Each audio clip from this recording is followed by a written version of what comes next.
In ancient Athens, Diogenes lived in a barrel with his dogs, owning nothing but his freedom. When Alexander the Great offered him anything, Diogenes replied, "Stand out of my sunlight." Later, Alexander admitted, "If I were not Alexander, I would wish to be Diogenes." Think about that. The ruler of empires envied a homeless man in a barrel. Why? Because Diogenes possessed something Alexander's armies and wealth could never buy: complete sovereignty over his own existence. History buries this truth, but the pattern remains. The greatest minds, the most dangerous creators, the empire builders, all shared the same secret. They understood that solitude, not companionship, is where power is born.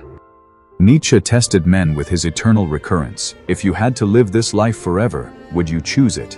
Most recoil in horror, because they live someone else's script. But the few who smile and say yes are the ones who create their own values, their own meaning, their own laws.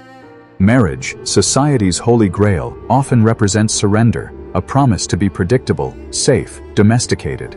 But the Übermensch is not a husband. He is a creator of values, a builder of his own world. That requires solitude, not loneliness. Solitude, the natural habitat of creators. Arthur Schopenhauer understood this. He never married, lived almost monastically, and declared, "A man can be himself only so long as he is alone." Napoleon would never have conquered Europe if he needed Josephine's approval.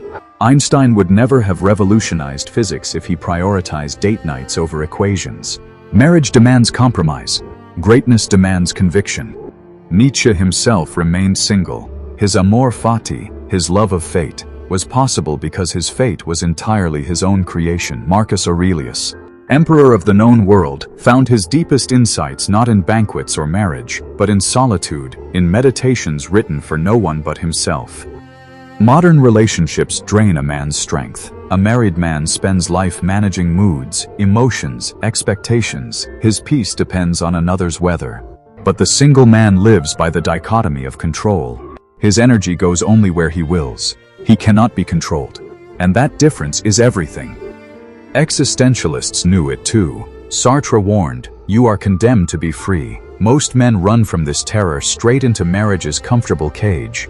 But the authentic man embraces the void. He says, "I exist first, then I choose who I am." He refuses masks like husband, partner, team player.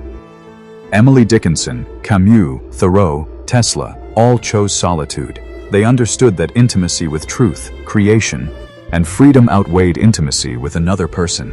Tesla said, "I do not think there is any thrill that can go through the human heart like that felt by the inventor as he sees some creation of the brain unfolding to success." Marriage would have stolen that devotion. Carl Jung warned of another lie, that you need someone to complete you. Wholeness doesn't come from finding a missing piece. It comes from integrating the chaos you already carry. The individuated man is whole by himself. He does not outsource his soul to a partner. Real power isn't domination or wealth. Real power is sovereignty, moving unseen, answering to no one, belonging entirely to yourself. Machiavelli called it strategic opacity. Marriage makes that impossible. A married man is predictable, compromised, exploitable. But the solitary man is a ghost in the machine, unpredictable, untouchable, dangerous. This path is not easy. It is heavy. It is lonely. But it is the price of sovereignty, the price of becoming who you truly are. The married man is half of something. The solitary man is whole. You stand at the crossroads. Down one path is comfort, compromise, companionship. Down the other is sovereignty, solitude, and the terrifying freedom of self-creation. Choose carefully.